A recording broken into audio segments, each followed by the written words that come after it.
Hello and welcome to Angie B Crafts. Thank you very much for taking time to have a look. So what I'm going to be looking at today, this is a piece that I made. It's about 9 months ago and the video's still up from when I made it on one of my YouTube videos. And I've been sorting through some of my older pieces and this one has come up as one that I just think, I don't like it anymore. And sometimes you make something and at the time you think, actually that's okay, and then you look at it later and go, what was I thinking? And this is one of those pieces. I love the key and I love the little bits and I love the texture, but I don't think the colour works. And so what I thought I'd do is just show you some of the options available to you that can make things look completely different. So we're going to start off with one of my best friends, black gesso. As you can see, this tube is well loved. It comes out super fast, this one. I don't know what it is about it, so I permanently have a collection of it around the top because it shoots. See how fast that comes out. It's really fast. Don't quite know why. So I'm literally just going to go over everything with black gesso. So if you think about what is gesso, going all over my paper underneath, never mind. Gesso is basically your undercoat. It's your thing that's, I've said it many times in my videos, it's your paint. It is an acrylic and it's your undercoat for your other acrylics. So the theory is that gesso's your cheaper paint so that you can then not waste as much of your more expensive paint, but depending what gesso you get. You can get some cheap gessos, you can also get some expensive gessos. So I tend not to talk in terms of it's cheap so use lots of it. But it is an undercoat. I don't know the science behind how it differs from other paints. I must look into that at some point, but at this point in time I can tell you it is an undercoat. It's what you use to unify everything. So on here, before I cover it all up, I've got different textures. So these two are both, I believe, from the Eyes Ink texture paste by Seth Apter. In fact, I've got a packet of them here. There we go. This is the beady one. It's handy when you don't always clear your desk. You have all sorts of rubbish lying around that you can point out to. So we've got cardboard here that I've cut out using dies, so that's a die cut. We've got some Pretty Gets Gritty texture paste here. We've got what appears to be Pretty Gets Gritty crackle paste, but it could also be Eyes Inks. The colour's been added to these using acrylics. We've got some inks on the background. The overall piece is on MDF. So yeah, it's got a mixture of different bits to it. So I'm wanting to make them all react in the same way to whatever I now put on top. So that is why I am using black gesso. And it is really good. I mean, gesso is just brilliant. If you haven't got gesso, I would strongly recommend get a white and a black. And if you can afford it, go for a clear as well. The transparent gessos are really helpful. If you want to see the colour you've put down, but you want to add another layer of colour on top or another layer of something on top, it's really good because you can still see what's underneath. I'm doing some dabbing because of the texture that's already there. If you don't dab, if you just go over, you're not going to get right in. You can see there's some little bits that just haven't quite covered. If you dab, you're going to get those bristles right in around all the bits. And the other thing that I would say is don't rush it. If you just quickly slap it on, you're not going to cover it all, particularly if you've got something like this key that's got little gaps in and around it. It can be troublesome. And the other thing is just pick it up and have a look at it from all angles. So I don't know if you can see down here, I'm not sure if that's showing up on camera, just there at the top of the key there's actually some brown and white still showing through, and if we'd have just left it straight and flat we wouldn't have seen that. So I think that is pretty much coloured. I'm not worried about the edges because I tend to go around edges with gilding wax of some description or black ink, so I'm not overly bothered about the edges. I just want to try and make sure that I've got all of it covered. Oh, you can see a nice sheen on it there. Right, so what I need to do now is get this dried off, ready for then going on to the next bit. So here we have our nicely gessoed piece, and you can see all the different texture that's there. So this is stenciling, these are die cuts, here's more stenciling, but you can't identify what products have been used. You can see the difference in the texture from the Pretty Gets Gritty stuff, so you can identify that texture, which is rather cool. But you can't say, oh, that was such and such a thing in general, because we've just neutralised it all, I suppose. So what I'm going to do now is just use some of my waxes. Now I'm very lucky, I have several different types. This was one of the first ones I ever got, which you'll have seen plenty of times in various videos. It's the Pebeo gilding wax. This was my first ever tub of gilding wax, and it's still on the go, and I use it so often and I love it, and it's my favourite colour. And I'll tell you the colour if I could read it. I think it says antique gold, but it's pretty much worn off here. But it's fabulous, I love it. I also have the silver in this one, which you can see I haven't used quite as much. Now I've also got the Pretty Gets Gritty whipped mousses. Now these are a mousse, which is a bit weird that you're going to use a mousse as a wax, but they work in the same way. You can just apply them as a wax and buff them off. They're kind of a do lots of things, these, they're quite nice. Now I also have, after a recent splurge, these fantastic, and I do say fantastic because I've used them on pretty much everything since I got them, the wax paste from Pentart. This is the most amazing colour. Let me show you this colour. It is called Fire Gold, and it is just, look at the colour of that. I don't think on camera it does it justice. It is just absolutely stunning. It's a really vibrant orange. I love it. But you've also got more gentle colours. So here I have more of a sage green. It is called turtle green. So it's a bit more gentle. And then we have just green, which again is quite vibrant. So I like these. I don't know how well they're going to last because they're new. So I can't tell you that these are going to last forever. The Pebeo lasts forever, and I've had these, I must have had this for at least 6 months or so. I've got a few different colours in them. I think I've got about 8 different colours in them. Way too many. I mean, that's, oh, the silver one's not even been opened. That shows that I've got, actually, yes I do. I have another type of silver. I will find my other silver and show it to you. But the blushing one has been opened again. That's a paler colour. What I was thinking was that those two colours might look nice together, which is why I got both out. Anyway, all I'm going to do is kind of dry brushing, I suppose. I've got 2 different sizes of brushes. Ideally I would want one that's slightly shorter, so I'd prefer one that was kind of that length, but they're all in my jar wet or in the bathroom drying, so I haven't got them. So I've just picked up these will do fine, and I am going to start with the new waxes. What colour is this one? Turquoise. Oh, it's gorgeous. Now with these ones you can go direct in, don't put your finger in. I learnt this the hard way on some previous products. I put my finger in because I'd done that all the time with the Pebeo and never had a problem. But some products, depending on how they're made, react to what's on your finger and start going a bit yuck and mouldy. I thought this had gone mouldy when I first got it. It's not, it's just the separation of colour from the process of making it. So don't panic if they come like that. So I'm then just using the lid just to brush it off. You can use your mat or a blending mat or something, and then just start dry brushing. And it's just to bring out the texture. You've already got the texture there. And the best way to do this is slowly. Build it up gently and slowly. If you build it up too fast, you're going to look at it and go, don't think I wanted that much on. So just take your time, build it up slowly. You'll find as you decide where the colours are going and you decide you like the placement, you will start to use more. That's perfectly normal. You just gradually increase the amount you're using. But you can be as insane as you like with the colours on this, and it just makes everything pop up because we've now got a totally black base.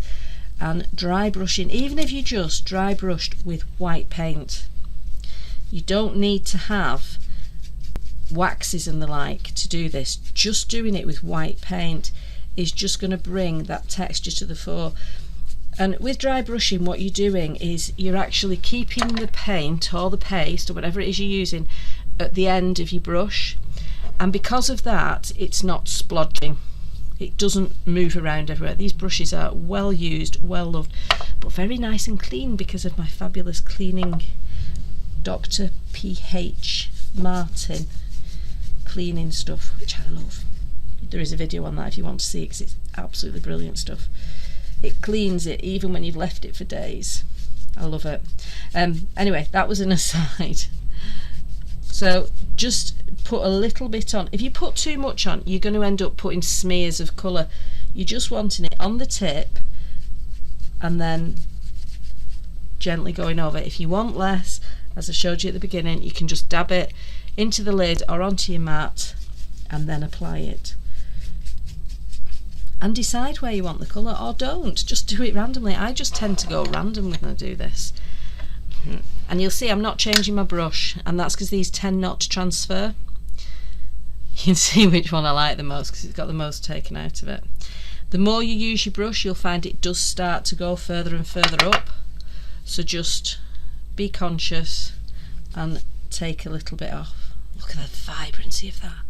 I love it, love, love, love it. I'd put this all over. It's just gorgeous. So once you've put some in the lid, you can see I'm just picking it up from the lid now. And you're probably looking and going, well, why did you bother putting down those other layers? And it's because each stroke of the brush that you do, you're picking up a different part, because you don't go just in the same direction, you go in all directions, and because of that you're picking up different pieces of your work. So the colour is going to be going on in different places. So even though I've got that really nice vibrant fiery gold, you can still see there are other colours underneath there. That fiery gold. I tell you, if you're going to get any of these Pentart, I would highly, highly, highly recommend the fire gold. It is beautiful. It really is beautiful. Now what I'm doing now is adding intentionally a little bit heavier just in certain areas. So I'm actually going down to the back, to the very back of the board. So you can see it's more like a painting now on these two areas where I've added it thicker. I'm not tapping it off on the lid, I'm just going straight in. So I'm just choosing a few areas that are going to be completely covered. Now you can use these as a paint if you just put a little bit on your mat and add a little bit of water. To be honest, I find that they're quite hard to mix into the paint. I don't know if I'm doing it not enough water, I'm not sure, but it's not a favourite of mine. I tend to end up with a gloopy mess. So that's not really selling them, is it? But allegedly you can do that, but it's not something that I have personally had success with as yet. So I need to figure out what I'm doing wrong. Right, I'm going to go in now with a little bit of the jet. So the jet is like a graphite with a shimmer. And I'm going to go in with a bigger brush, put a little bit on. What you'll find with this stuff in the lid is kind of spongy and dry. It just dries off because the lid's obviously sitting there while you're working. And I'm just going to then, those areas where I've just put it on the bottom, I'm going to go over the top of. So then we have the red as the base, and the other colour is on top. So I can show you those areas now. You can still see the red coming through, but it's not the top colour. So you can build this up. If you decide you don't like a layer, just put another layer on top of it. It's a really easy way of changing how things work. So this ends up completely different than the piece we started off with. I'm also going to put some of this down just in these areas where there isn't anything, so we're still getting some colour in there, because we don't want the little key to just look like it's splodged on. it needs something behind it. There we go. I quite like this little whew movement. That was a technical term. Whew. You'll also find on here that you start to pick up the brush strokes from where I've put the gesso. So you can see here there's little lines where I've put the gesso on. So you're seeing more texture that way.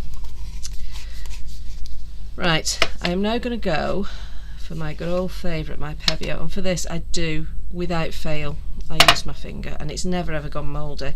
I don't know what's different. If you like the smell of shoe polish, you'll like these. They smell just like shoe polish. If you like the smell of oranges, you'll like these because they smell of orange. They use orange oil in them apparently. So with this, the advantage of using your finger is you can feel how hard you're pressing more easily. You can when you're using a brush to an extent. With your finger you can really tell how much you're pressing on. So you can see on that 5, if I lift that up, that it's darker on the higher bits. There is colour on the lower bits and around it, but I'm purposely being really light going around it, and the colour is on top. Let's just do that little bit there. There we go. I like that.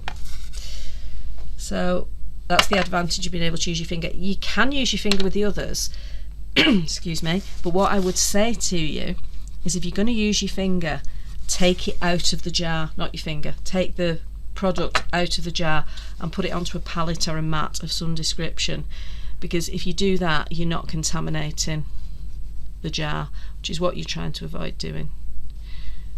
I would love to know why I always use my ring finger for doing this as the first port of call. I do use others, but I always start with my ring finger.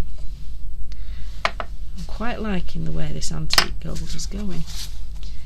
So you can see I'm putting it over the top of some of the other colours, and I like the fact you can just layer and there's still a hint of the other colours underneath. These don't last when you use them. They don't last. They do last. Obviously this lasts forever.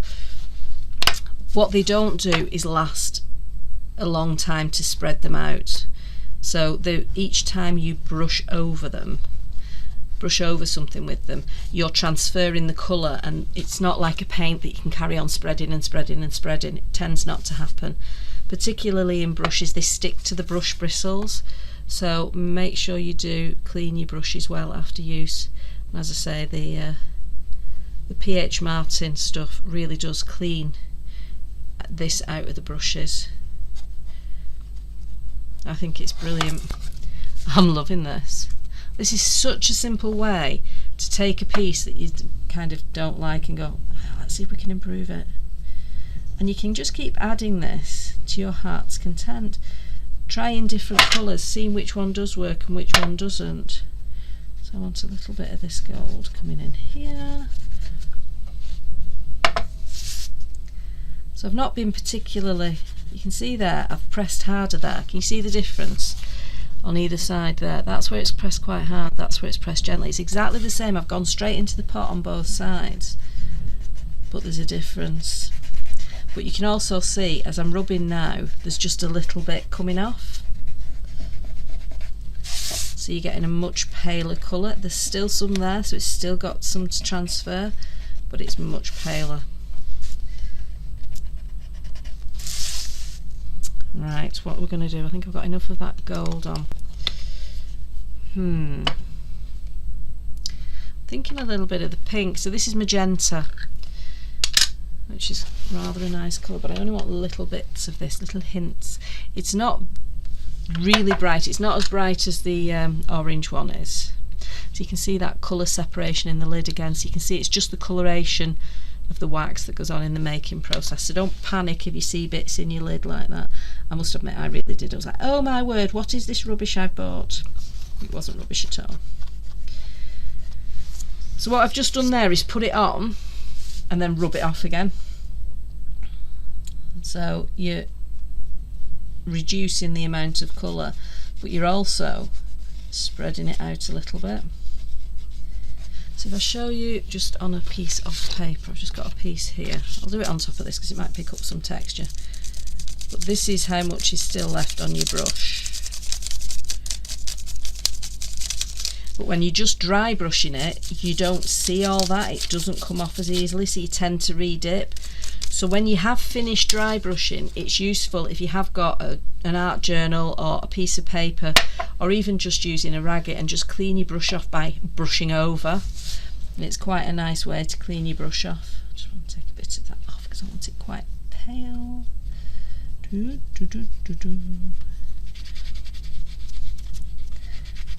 So going in with my finger, I've gone in slightly deeper and then gone in with my finger and taken the top layer off.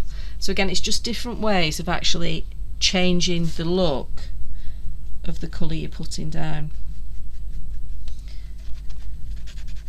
And all of these, I believe, yes, all of them, I was just looking around, will, once they've dried, you can buff them to an extent. And I say to an extent because they're not going to come up really, really shimmery shiny. They'll just come up with a bit of a gleam. Quite like the idea of the pink on top of the orange.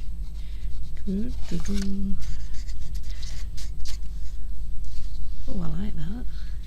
I quite like that. I don't think all of this is going to show up very clearly on camera, but what I'll do is put some photos at the end of the video so you can actually see the different colours. I'll try and get some shots where I've got the different angles so you can see all the different colours that I've added on. Now on this bit, I don't remember what I used on this, I'd have to re-watch the video that I did making it, but it's got soft lumps, and when I've force dried the paint, the gesso, the soft lumps have risen up a little bit. So as I'm rubbing them with my finger, some of them are just squishing and bending a little bit, and that's fine. Just it's another reason why you need to just be quite gentle with what you're doing. Don't sort of go in all guns blazing. All guns blazing. All gums blazing, that would be hilarious. I'm purposely going in now a little bit closer into the key, and I am going to be picking up some of what's there, and I'm going to be doing some moving around, and the reason I'm doing it up in the air is so that I can get right into the angle of the key. Let's go inside, see what's there. We're going to have put some bits on top of there that maybe want to go and colour inside. I want to make that top bit pop a bit more. I'm not keen on it, so I want to do something a bit different on that. I think this looks so much better than it did on the original. So much better. Let me know what you think. Let me know if you think it looks better. Because we all have different ideas, don't we, of what's nice and what isn't. Oh, there's another one of these that I want to just... I saw it before when I was getting everything ready. Let's see if I can quickly come across it.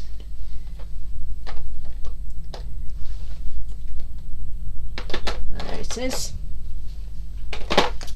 So the one that I've picked up here is Graphite. To me, I don't think this is proper graphite colour, but that's just me. I think it's more blue than grey, but it's gorgeous. I'll show you this colour on the sheet actually, so you can see how gorgeous that colour it is. It is grey, so it is graphite because it's grey, but I think it's got blue in it as well. That could just be my eyes. Right, better put the lid of that one. There it is. Again, you can see the colours have separated out. So every single jar's got that, so don't panic.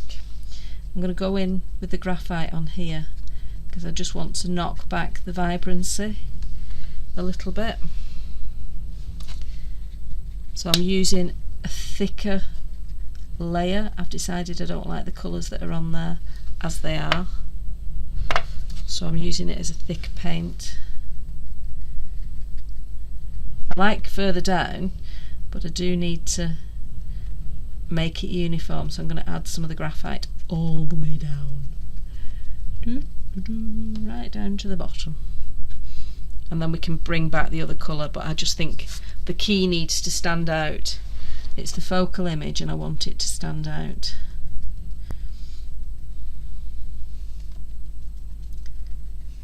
There we go. I'm going to put a little bit more on. I don't think it's quite covered enough of what I want it to cover. So this is another thing, if you don't like the colours you put down, just go over the top of them. That's exactly what I'm doing here. I'm just going on top of where I've already put wax and just applying more just to knock it back. This is your work. You can do what you want to it. And you know what? If you don't like it, you can always go over it with gesso again and start again. And you can use black gesso, white gesso, clear gesso. So if I wanted to add some vibrancy to this, I could go over it with a clear gesso to maintain all of the wax, and then start adding sprays in. So I could get more colour lift. I could start adding spray acrylics in. So you're still going to get some of that shimmer coming through, but you've got the spray acrylics going on. So I've finished using this. Let me just show you how much is left in here. You just end up with quite a lot left. Cleaning it off like this, which I will be doing with the others as well, just makes it easier in the cleaning process. So I tend to do that and put it to one side. I tend not to soak these when they've got the wax on. If I've done the cleaning off, I don't soak them, I just take them straight to cleaning. Right, so I want to add some more of the fire gold one. Now for this one I am actually going to do it with my finger. So to do this, take some out. I'm using that high-tech hand palette of mine, and then applying it like this. You kind of get a softer texture now, because what I'm doing, I've actually got two waxes here that are mixing colours, because the grey, the graphite, hasn't totally set, so it's mixing it in and it's dulling down and softening that vibrant orange. A bit too much on there. So you can just use your fingers to work it away if you put too much on. Don't be afraid of it. Oh, this orange is just the best. It really is. I think in all the colours I've got, I mean, this has been my favourite for so many years, and this orange has just surpassed it to the nth degree. It's rather lush.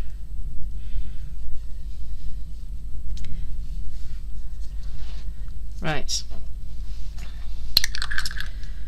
In fact, I'm going to use the orange for around the edges. Good plan, Angela. So I told you I was going to go around the edges with the wax. So you've got a couple of options with this. The one I go for, funnily enough, is use my finger. You can apply this with a brush. Apply from the back. And the reason for that is, if you apply from the back and start with the thickest part of you, or the bit that's got the thickest amount of wax on, and work upwards, you're going to get less of an overlay. You're still going to get some overlay on the front, but you're going to reduce it. If you want a band of it around on the front, go for it, just splodge it on. But I tend to start with the front of my finger, and then as I wear it off, move up my finger. I hope that makes sense. And it just reduces. It's not going to eliminate, because your fingers squish it, you're applying it to something solid, so it's not going to eliminate that over edge. So there is going to be little hints of it coming over the edge. Don't be afraid of it though, because if you're using something that you've already used, the tone's going to be fine. Now what you'll find is, because I didn't blacken the edges, so I've got different colours on the edges that the wax is going on to, you can end up with different toned edges, and personally I like that. But if you don't, you can always go around, blacken the edges with ink, with paint, or with like an alcohol pen or something. It will come to me eventually. Brain switched off. But yeah, you can always blacken the edges first, and then you get the same colour as you have done on the front. But I like the variety. I suppose it depends if you really want to. If you're bothered by it, then change it. Simple rules. You can see there's a very tiny edge. I don't know if it even shows up on the camera, just coming over the top, because my finger's squishy. And you'll also find, be careful doing the hand palette thing, because what I have found with these is they can irritate your skin. So if you're going to use a hand palette, make sure you wash it off straight away, or just use your glass mat or something. I'm just stupid. I'm just not fussed. I'm kind of used to having all sorts put on my hand, so if it gets a bit itchy of an evening, I just give it a good wash and it usually sorts it out. I'm not really an allergic-y type of person. If you have got any skin sensitivity, please do not use a hand palette. I am not recommending that in the slightest, because your safety, as with everything, is much more important than anything you make. Your comfort and safety is vital. Art is a therapy. Art is for fun. So you don't want to end up injured as a result of art. I don't know what everyone's weather is like at the minute, but we've got a little bit of blowiness going on. It's been blowing a gale the last couple of days, and we've not, I don't know how, but we've somehow managed not to get water smashing onto the windows, but we have got a high tide coming this evening, particularly high tide. So we're due to be at 4 metres for high tide this evening, which means that the water comes pretty much to the top of the wall in front of us. So if it's then blowy, the house can get a little bit of a battering. Right, I'm just going to give my hand a quick wipe so I don't transfer that onto everything. You can see it comes off your hand quite easily. I believe these are water-based, but I wouldn't swear to it. It does have a little instruction thing in there. If you peel that, there's more information inside. So if you want to know more, you can, or you can go to the Pentart website or to the craft store website. So I think I'm going to leave it at that. I think that looks so much better than it did with the different colours on it. It's much more in keeping with what I like, and I think it brings out all the different textures that are in there, of which there are many. So even if you just go mad with texture, using as many different things as you can, and then gesso the whole thing, it doesn't have to be something you've started off not liking.